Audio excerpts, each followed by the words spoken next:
Well, folks, I know you all are very familiar with the Gigabyte ICE line for the AM5 and other platforms that release those kind of motherboard lines on.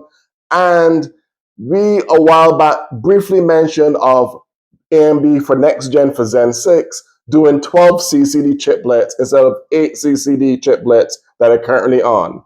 Well, it looks like some of them are already in the wild. Let's get into this. Hi everyone, it's my lot tech back and some more tech news. Hope you enjoy your week so far. Want to get something out there that's on two articles actually on WCCF Tech and videocards.net about next gen Zen 6 and how things are going to play around that.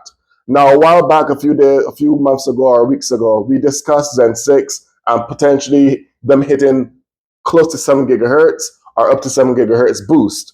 On top of that, along those same time frame, we did talk about how AMD was coming out, or there was stuff in the woodwork on information on like a ship manifest that AMD was going to release 12 core CCDs per chiplet now for Zen 6. Because right now we all know there are 8 core CCD chiplets, hence why it tops out at 16 cores for the mainstream before jumping to Threadripper.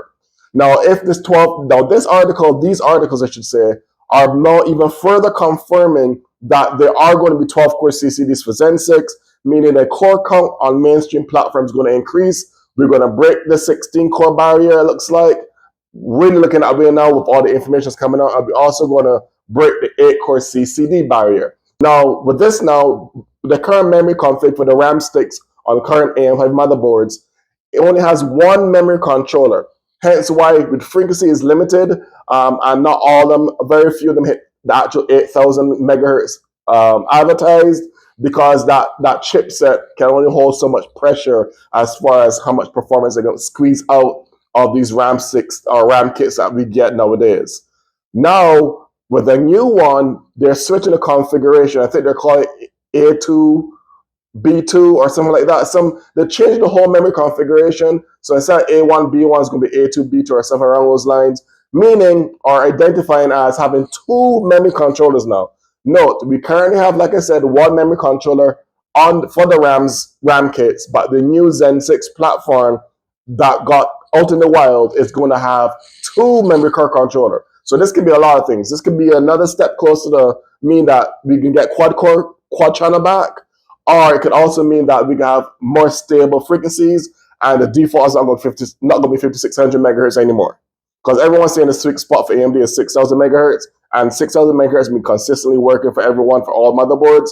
But it was kind of a stretch once you get past 7200 as far as stability for RAM kits. So hopefully this means perchance that quad channel memory is going to come back, which would be awesome because a lot of us wanted quad channel memory to come back.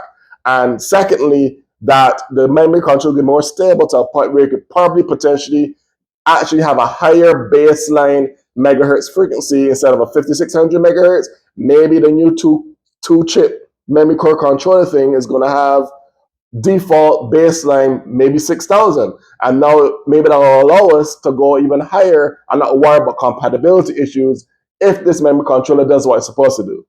But that's kind of really great news if everything in these articles come up to be true, because a lot of tweaks need to be made. Everything's fine now, but I'm sure people get tired of just using 2 sticks when I have a 4-stick motherboard, 4-stick slot motherboard, and that's why I mentioned quad channel earlier.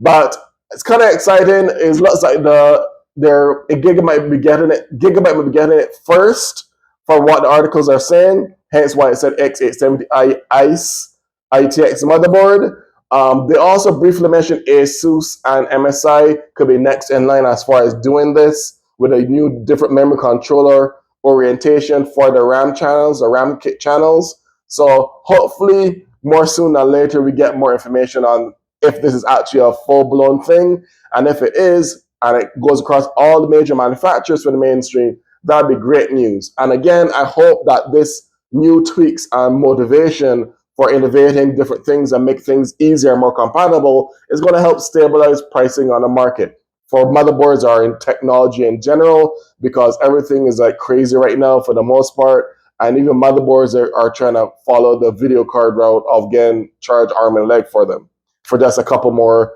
USB 4s or one or two more connectivity options. When we're not going to use half the features on 870E and 870 chipsets.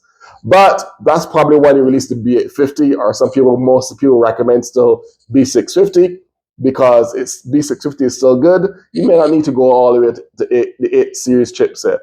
But y'all let me know in the comments below what y'all feel about this new memory channel change for next gen. And do you think it's going to be a full-blown thing on all organizations or all companies? And let me know if you are excited to see potentially quad channel coming back, or if you don't care about quad channel. Until then, this is my Lock Tech signing out.